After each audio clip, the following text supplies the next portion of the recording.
హల్లెలూయా. దేవుని నామానికి స్తోత్రములు. 45వ కీర్తన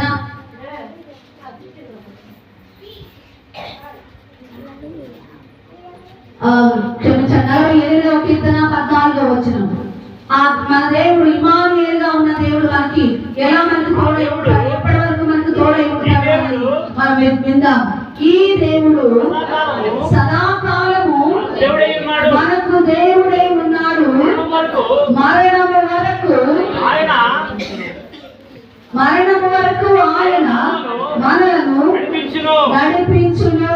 హల్లెలూయా, హల్లెలూయా. ఈ దేవుడు మనకి సదాకాలము దేవుడై ఉన్నాడు. ఈ దేవుడు మనల్ని మరణము వరకు నడిపిస్తాడు. ఎక్కడికి నడిపిస్తాడు? ఎక్కడికి నడిపిస్తాడమ్మా? పరలోక రాజ్యానికి నడిపిస్తాడు. మరణము వరకు మనకు తోడుగా ఉండి ఆయన మనల్ని నడిపిస్తూ ఉంటాడు.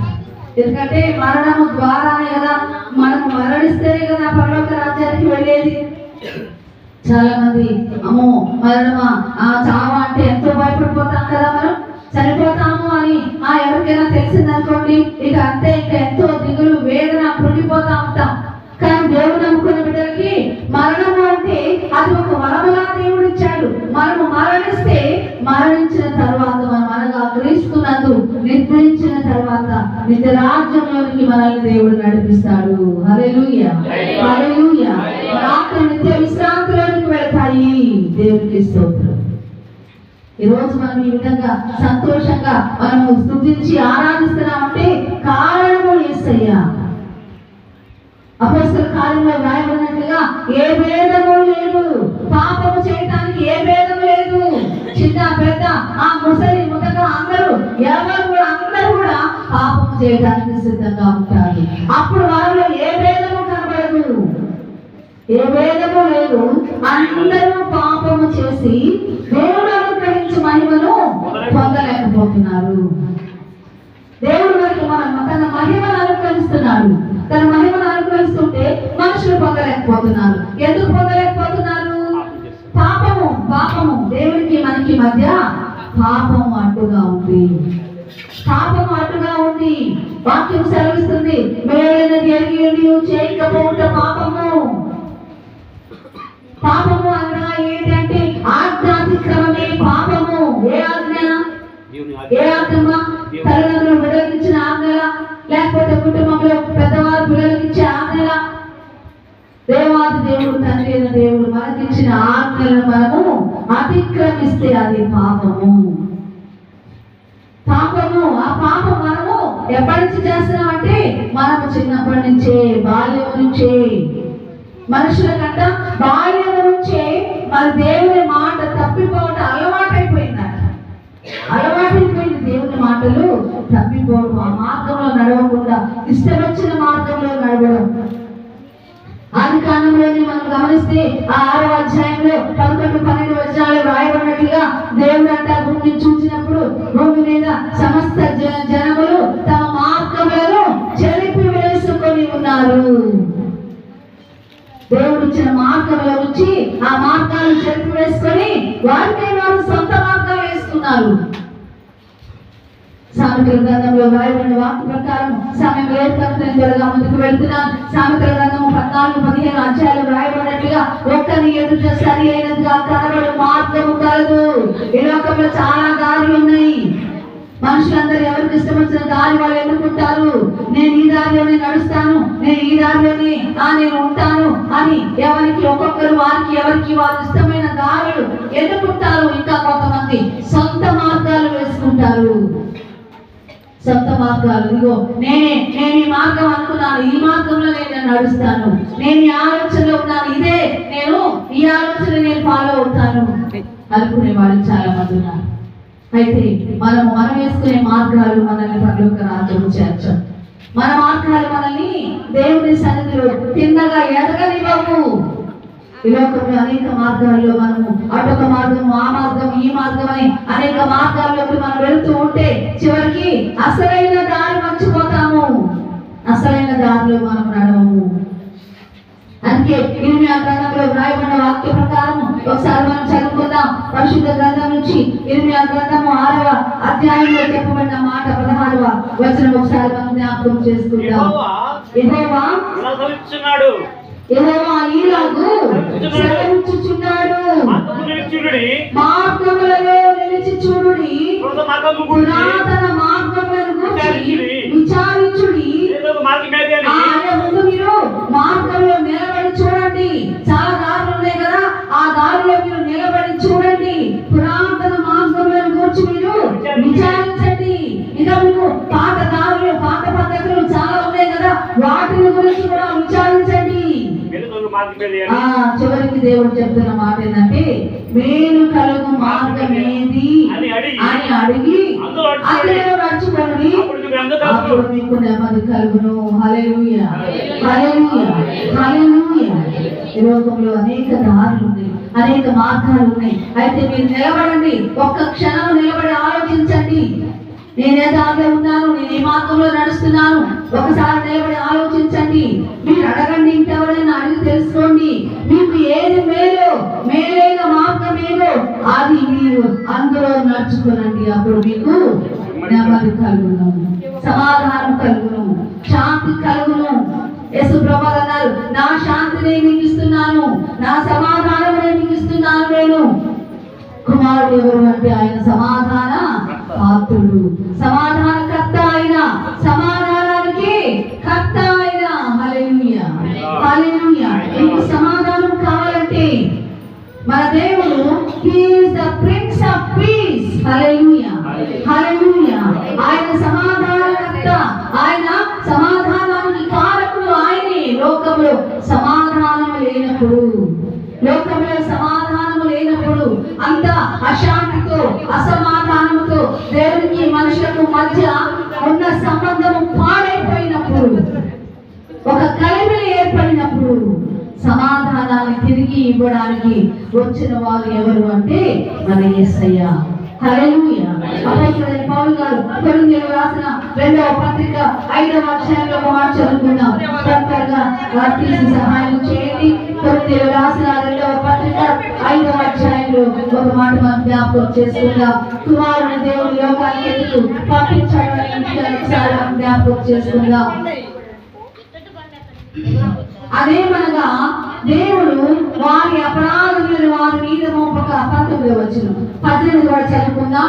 సమస్తమును దేవుని వల్ల అయినవి, ఆయన మనలను క్రీస్తు ద్వారా తనతో సమాధానపరచుకొని ఆ సమాధానపరచు పరిచర్యను మాకు అనుగ్రహించెను.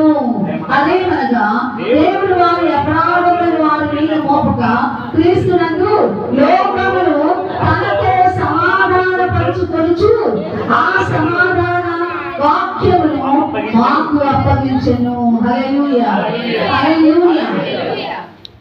ఒక మనిషిని సమాధానపరచడమే మనకు చేత, ఒక మనిషిని సమాధానపరచడం మనకి చేత కాదు. అయితే లోకమును దేవుడు తనతో సమాధానపరచుకోవడానికి, అంటే లోకము దేవునితో సమాధానాన్ని కోల్పోయినప్పుడు తిరిగి మరలా ఆ సమాధానం, అంటే లోకము దేవునితో సమాధాన పడటానికి ఆయన క్రీస్తుని పంపాల్సి వచ్చింది. ఆయన యేసుక్రీస్తుని లోకానికి పంపాల్సి వచ్చింది. అందుకొరకు యేసయ్య వచ్చాడు కదా. ఆ సమాధాన పరచు వాక్యము, పరిచర్య దేవుడు మాకు అనుగ్రహించాడు కనుక మనము యేసుక్రీస్తు పరిచర్య లోకానికి చాటి చెప్తున్నాం. సమాధాన పరిచే మాట, సమాధాన పరిచే వాక్యం కదా. మనం మన జీవితాల్లో, మన కుటుంబాల్లో సమాధానం లేనప్పుడు క్రీస్తు యేసును కలిగి మనం జీవిస్తే సమాధానం. ఎందుకంటే యేసుక్రీస్తు మన జీవితాల్లో ఉంటే, యేసుక్రీస్తు మన మార్గంలో, అంటే యేసుక్రీస్తు మార్గంలో మనం ఉంటే నేను కలిగి ఉన్నాను, నేను సమాధాన పాత్రని నేను కలిగి ఉన్నాను కనుక మీరు కూడా సమాధానం కావాలంటే ఇదిగో సమాధానం ఇచ్చి ఆయన దగ్గరికి రావాలి. లోకానికి మనం అందించే సమాధాన సువార్త, రక్షణ సువార్త, యేసుక్రీస్తు యొక్క రక్షణ సువార్త ఇది మనం. కనుక మనము వాక్యం మనం అనేక సార్లు మనం చదువుకుంటాం, వింటుంటాం, కానీ మనం గ్రహించలేము కదా. పండుగ దినాల్లో మనము వాక్యము మీద మనసు పెట్టడం చాలా తక్కువగా ఉంటుంది. ఎందుకంటే మనము మన ధ్యాస అనేకమైన వాటి మీద ఉంటుంది, కానీ వాక్యం మీద మనసు పెట్టలేము. పెట్టాలి. దేవుడు తన వాక్కుని ఈ లోకానికి పంపించాడు. ఆ వాక్కు మనతో మాట్లాడుతున్నాడు. ఆ వాక్కు మనతో మాట్లాడుతున్నాడు. ఆయనే కృపా సత్య సంపూర్ణుడుగా మన మధ్యకు వచ్చాడు. శరీరధారిగా వచ్చాడు. మనం ఆయనను విశ్వసిస్తే, మనం ఆయన రక్షకునిగా మనం కలిగి ఉంటే, క్రీస్తు ద్వారా మనము తండ్రికి మనము కూడా వారసులం అయిపోతాము. మనం కూడా ఆయన బిడ్డలుగా ఉంటాము. ఇంత గొప్ప రక్షణ భాగ్యాన్ని దేవుడు మనకి ఇచ్చినప్పుడు మనం ఎందుకు నిర్లక్ష్యం చేసుకోవాలి? హెబ్రీయులకు రాసిన పత్రిక 12వ అధ్యాయం 1వ వచనంలో ఒక మాట చదువుకుందాం. హల్లెలూయా, హల్లెలూయా. అపోస్తలుడైన పౌలు గారు రాసిన ఆత్మ ద్వారా రాయించబడిన మంచి చక్కటి మాట కదా. హెబ్రీయులు 12 1వ వచనం చదువుకుందాం. ఇంత గొప్ప సాక్షి సమూహము మేఘము వలె మనలను ఆవరించి ఉన్నందున మనము కూడా ప్రతి వారమును సులువుగా చిక్కులబెట్టు పాపమును విడిచిపెట్టి విశ్వాసమునకు కర్తయు దానిని కొనసాగించువాడునైన యేసు వైపు చూచుచు మన ఎదుట ఉంచబడిన పందెములో ఓపికతో పరిగెత్తుదాము. హల్లెలూయా, హల్లెలూయా, హల్లెలూయా. ఈ రక్షణను మనం నిర్లక్ష్యం చేయకూడదని. ఇంత గొప్ప సాక్షి సమూహం ఉంది. నీకు వాక్యం ప్రకటించబడుతుంది. దేవుడితో మాట్లాడుతున్నాడు. ఆకాశము సాక్ష్యం చెప్పుది ఒక రోజు, భూమి సాక్ష్యం చెప్పుది ఒక రోజు. ఈ బల్లలు, ఈ కుర్చీలు, ఇక్కడ ఉన్న ప్రతిది కూడా దేవుడికి సాక్ష్యం చెప్తే ఒక రోజు. తప్పించుకోలేము మనము. అయ్యా నేను వినలేదయ్యా నీ వాక్యం, అయ్యా నాకెవరు చెప్పలేదయ్యా, ఆ రోజు నేను మందిరానికి వెళ్ళలేదయ్యా అని మనం సాకులు చెప్పి తప్పించుకోవడానికి లేదు. ఎందుకంటే ఇంత గొప్ప సాక్ష్య సమూహం ఉంది మన మీద, దేవుడికి సాక్ష్యం చెప్పడానికి. తప్పించుకోలేము మనం. కనుక మనం ఏం చేయాలంటే సులువుగా చిక్కులు పెట్టు పాపమును ఏం చేయాలమ్మా? ఏం చేయాలి? వింటున్నారు వాక్యం? సులువుగా చిక్కులు పెట్టు పాపమును విడిచిపెట్టి. యోబు గ్రంథంలో రాయబడినట్లుగా ఆదాము పాపమునంట రొమ్ములో దాచుకున్నాడంట. ఆదాము గారు పాపమును రొమ్ములో కప్పుకున్నాడు, దాచుకున్నాడు. మనం అలా ఉండకూడదు. పాపమును విడిచిపెట్టాలి. రక్షకుడి లోకానికి వచ్చిన శుభ సందేశంలో మనకు తెలుసుకోవాల్సిన సత్యం ఏంటంటే సులువుగా చిక్కులు పెట్టుద్ది సాతాను. పాపము మొదట్లో కొన్ని చిక్కుల్లో మొదలవుతుంది అన్నమాట. సులువుగా చిక్కులు పెట్టు పాపమును మనము విడిచిపెట్టాలి. దానిని మనము హత్తుకోకూడదు, దానిని మనము కలిగి ఉండకూడదు, లేకపోతే ఒక పక్కన దాన్ని మనం స్టోర్ చేసుకోకూడదు. సులువుగా చిక్కులు పెట్టి పాపమును విడిచిపెట్టి విశ్వాసములకు కర్త. హల్లెలూయా, హల్లెలూయా. విశ్వాసములకు కర్త, దానిని కొనసాగించువాడునైన యేసు వైపు చూచుచు. మన విశ్వాసాన్ని కొనసాగించే వారు ఎవరంటే యేసయ్య. ఆయన వైపు చూస్తేనే మన విశ్వాసం ముందుకి కొనసాగుతుంది. ఆయన వైపు చూడకపోతే పక్కలకు అటు ఇటు చూచినా ఏమవుతుంది? మన విశ్వాసం మధ్యలో ఆగిపోయింది. మధ్యలో మనం మునిగిపోతాం కదా. అటు ఇటు చూచిన మధ్యలో మునిగిపోయిన వారు ఎవరమ్మా? పేతురు గారు కదా. సముద్రంలో ఎంతో ధైర్యంగా, ఎంతో నమ్మకంగా దేవుడు చూడగానే దేవుడిని చూచి ఆయన గుర్తుపట్టి, ప్రభువా నీవే అయితే నేను కూడా నీ వద్దకు రావడానికి నేను కూడా నడిచొస్తానయ్యా, నువ్వు సెలవిమ్ము అంటే యేసు ప్రభు ఏమన్నాడు? వచ్చేయన్నాడు. పేతురు వచ్చేసాడు. వస్తాను అంటే ప్రభు వద్దన్నాడు. అది నీళ్ళైనా ఆకాశమైన భూమి అయినా ఏదైనా. పేతురు దేవుడు రమ్మనగానే పేతురు నీళ్ళు దిగేశాడు. పడవలోంచి దిగి నేల మీద నడుచుకుంటూ వెళ్ళిపోతున్నాడు దేవుని దగ్గరికి. నేల మీద నడుస్తున్నప్పుడు పేతురు అనుభవం ఎలా ఉందో? ఆయన నడుస్తున్నాడు. సాతాను నడవలిస్తాడా? సాతాను నడవలిస్తాడా? పేతురు గురించి ఇప్పుడు మనం ఏం చెప్పుకుంటున్నాం? పేతురు మునిగిపోయాడు అని చెప్పుకుంటున్నాం. కానీ పేతురు నడిచాడు నేల మీద నడిచాడు. పేతురు యేసు ప్రభు రమ్మనగానే దిగాడు, 4 అడుగులు నడిచాడు, ముందుకు వెళుతున్నాడు. విశ్వాసమునకు కర్త, దాన్ని కొనసాగించువాడునైన యేసు వైపు చూస్తూ అడుగులు వేశాడు పేతురు. కానీ ఎప్పుడైతే పక్కకు చూచాడో ఆయనకి ఏం కనపడింది? సముద్రం మీద గాలి కనపడింది. గాలిని చూడగానే ఏమంత ముందు పేతురు గారు సముద్రం మీద గాలి ఎప్పుడు చూడలేదా? పేతురు గారు ఏమన్నా ఉద్యోగం చేసుకునేవాడా? ఆయన పని ఏంటమ్మా? చేపలు పట్టుకునే పనే కదా. ఎప్పుడు నిరంతరం సముద్రం మీద ఉండేవాడే కదా. సముద్రం మీద గాలి ఆయనకి ఏం కొత్త కాదు కదా. కానీ ఆ రోజు ఎందుకు భయపడ్డాడు? గాలిని చూచి భయపడి మునిగిపోసాగి. గాలిని చూచాడు కానీ భయపడ్డాడు. ఎందుకంటే ఆ గాలిలో పేతురుకి అపవిశ్వాసం, అల్పవిశ్వాసం ఎన్ని అర్పించాయో ఆయనకి. అయ్యో నేను నేల మీద నడుస్తున్నానా, నేను మునిగిపోతానేమో అని ఒక అల్పవిశ్వాసం వచ్చేసింది. అందుకే యేసుప్రభు అన్నారు కదా, అల్పవిశ్వాసి ఎందుకు సందేహపడ్డావు? పేతురు ఏం అవిశ్వాసి కాదు. అయితే ఆ సమయంలో విశ్వాసం కొంచెం తగ్గింది, అనుమానం వచ్చేసింది. అయ్యో నేను నడుస్తున్నానా, నేను మునిగిపోతానేమని అనుకున్నాడేమో, మునిగిపోయాడు. అదే విధంగా మనము విశ్వాసములకు కర్త అయిన యేసు వైపు చూస్తూ ఈ క్రిస్మస్ దినాలు మనం గుర్తుంచుకోవాల్సిన సత్యం ఏంటంటే, ఈ పండుగ మనము ఆయన జన్మదినాన్ని పురస్కరించుకొని జరుపుకుంటున్నాం కనుక ఆయన వైపు చూస్తూ మనం ముందుకు సాగితే మన ప్రయాణం సాఫీగా వెళ్ళిపోతుంది. ఎక్కడికి వెళ్ళిపోతుంటే మన పరలోక రాజ్యం చేరేంత వరకు. మధ్యలో నువ్వు విశ్వాసం కర్త అయిన యేసు వైపు చూడకుండా నీ చూపు పక్కకు వెళ్ళిపోయింది అనుకోండి, లోకంలో అటు ఇటు వెళ్ళిపోయింది అనుకోండి, నీ ప్రయాణం ముందుకు సాగు. నువ్వు అనుకున్న గమ్యాన్ని చేరలేవు.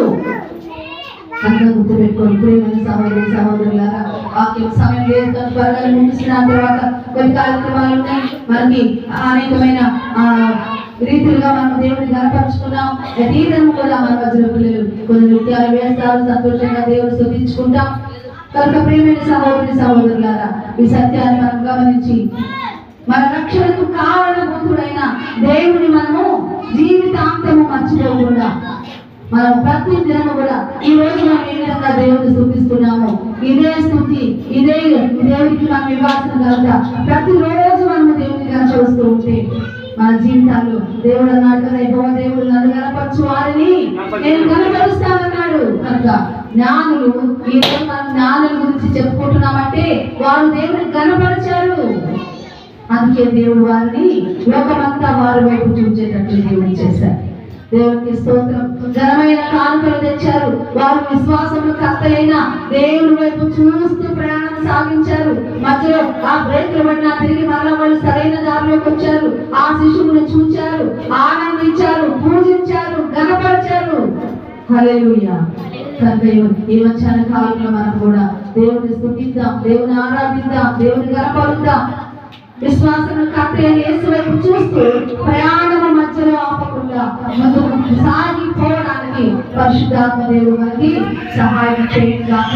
అది మంచి కలిగిస్తుంది ప్రార్థన చేస్తుందాం.